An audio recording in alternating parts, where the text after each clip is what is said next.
जय श्री कृष्ण। तृतीय अध्याय, श्लोक संख्या 16। एवं प्रवर्तितं चक्रम नानुवर्तयेत् अज्ञानेन्द्रियारामो मूर्खं पार्थ न स जीवति। हे पार्थ, जो पुरुष इसी लोक में मनुष्य शरीर प्राप्त कर इस प्रकार चलाए हुए साधन चक्र के अनुसार नहीं बरतता, अर्थात दैवी संपत्ति का उत्कर्ष, देवताओं की वृद्धि और परस्पर वृद्धि के द्वारा अक्षय धाम को प्राप्त करना, इस क्रम के अनुसार जो नहीं बरतता, इंद्रियों का आराम चाहने वाला, वह पापायु पुरुष व्यर्थ ही जाता है, व्यर्थ ही जीता है।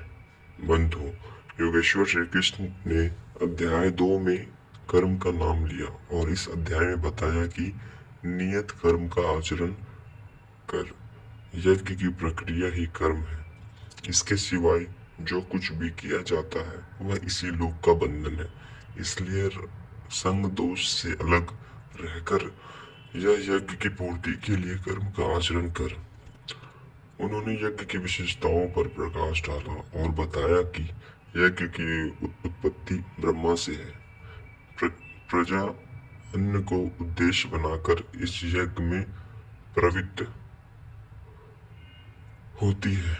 यह यज्ञ कर्म से और कर्म अपौरुषीय वेद से उत्पन्न होता है, जबकि वेद मंत्रों से दृष्टा महापुरुष ही थे।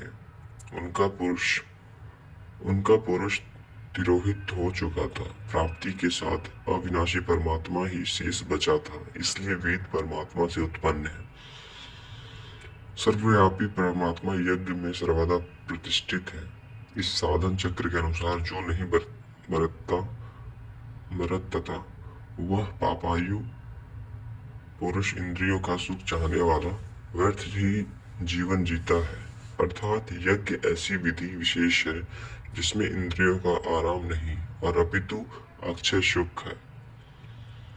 इंद्रियों के संयम के साथ इसमें लगने का विधान है। इंद्रियों का आराम चाहने वाला पापायु है। अभी तक श्री कृष्ण ने नहीं बताया कि यज्ञ क्या है, परंतु क्या यज्ञ करते ही रहेंगे या कभी अंत भी होगा, इस पर योगेश्वर श्री कृष्ण कहते हैं, स्त्वार्मर्रेव स्यादनमैतच्च मानवा आत्मन्ये च संतुष्ट तस्य कार्यम न विद्यते। परंतु जो मनुष्य आत्मा में ही रत, आत्मतृप्त और आत्मा में ही संतुष्ट है, उसके लिए कोई कर्तव्य नहीं रह जाता। यही तो लक्ष्य था। जब अव्यक्त सनातन अविनाशी आत्म तत्व प्राप्त हो गया तो आगे ढूंढे किसे। ऐसे पुरुष के लिए न कर्म की आवश्यकता है, न की आराधना की। आत्मा और परमात्मा एक दूसरे के पर्याय हैं। इसी पर चित्रण करते हैं। नैव तस्य कृतेनार्थो नार्तिकी तेन्य कश्चन न चास्य सर्वभूतेषु कश्चिदर्थ व्यापश्य। इस संसार में उस पुरुष का कर्म किए जाने से कोई लाभ नहीं है और न छोड़ देने से कोई हानि है, जबकि पहले आवश्यक था। उसका संपूर्ण प्राणियों में कोई स्वार्थ संबंध नहीं रह जाता। आत्मा ही तो शाश्वत, सनातन, अव्यक्त, अपरिवर्तनशील और अक्षय है। जब उसी को पा लिया, उसी से संतुष्ट, उसी से तृप्त, उसी में ओतप्रोत और स्थित है, आगे कोई सत्ता ही नहीं तो किसको खोजे, मिलेगा क्या। उस पुरुष के लिए कर्म छोड़ देने से कोई हानि भी नहीं है, क्योंकि विकार जिस पर अंकित होते हैं वह चित्त ही न रहा। उसका संपूर्ण भूतों में ब्रह्म जागृत और आंतरिक संकल्पों की परत में लेश मात्र भी अर्थ नहीं रहता। सबसे बड़ा अर्थ तो था परमात्मा। जब वही उपलब्ध है तो दूसरों से क्या प्रयोजन होगा।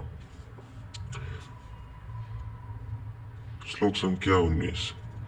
तस्माद् सक्ता सत सततम कार्यम कर्म समाचर असक्तो हयाचरण कर्मम परमात्नोति पुरुष।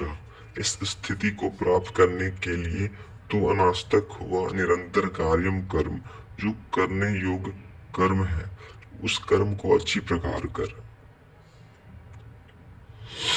क्योंकि अनासक्त पुरुष कर्म के आचरण से परमात्मा को प्राप्त होता है। नियत कर्म कार्य कर्म एक ही है। कर्म की प्रेरणा देते हुए वे पुनः कहते हैं, आगे के श्लोक हम अगले वीडियो में देखेंगे। जय श्री कृष्ण।